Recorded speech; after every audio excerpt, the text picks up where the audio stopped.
भारत बिल्डस्थान 2025 अंतर्गत आत्मनिर्भर भारत, स्वदेशी, वोकल फॉर लोकल आणि समृद्ध भारत या उपक्रमाअंतर्गत आम्ही विद्यामंदिर लिंगनूर या शाळेच्या मुली उमेरा मुलानी, रसिका शिंदे, मृदुला दावणे व पद्मश्री चोते आम्ही आमची शाळा स्वच्छ राहावी यासाठी आमचे शिक्षक आणि शाळेचे कर्मचारी कठोर परिश्रम घेतात.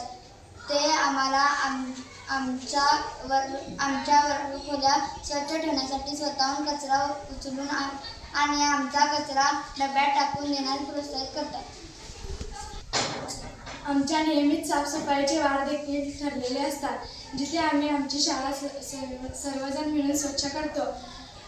आम्ही जी साफसफाई करतो तो कचरा आम्ही शाळेमागील खड्ड्यात टाकतो. त्या खड्ड्यातून आम्हाला कंपोस्ट खत किंवा सेंद्रिय खत मिळते. ते कंपोस्ट खत किंवा सेंद्रिय खत आम्ही फ्लावर, वांगे, कोबी, दोडके, कारले, टोमॅटो यांना घालतो.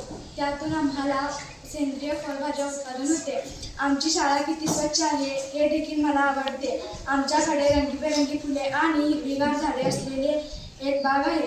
आराम करण्यासाठी आणि निसर्गाचा आनंद घेण्यासाठी हे एक आनंददायी ठिकाण आहे. आमच्या शाळेला पर्यावरणाची काळजी आहे.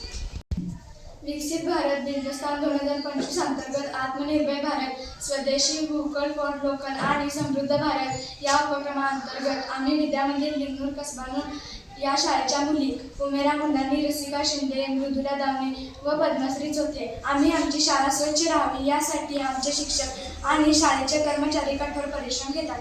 ते आम्हाला आमच्या वर्गखोल्या स्वच्छ ठेवण्यासाठी स्वतःहून कचरा उचलून आणि आमच्या कचरा डब्यात टाकून देण्यास प्रोत्साहित करतात.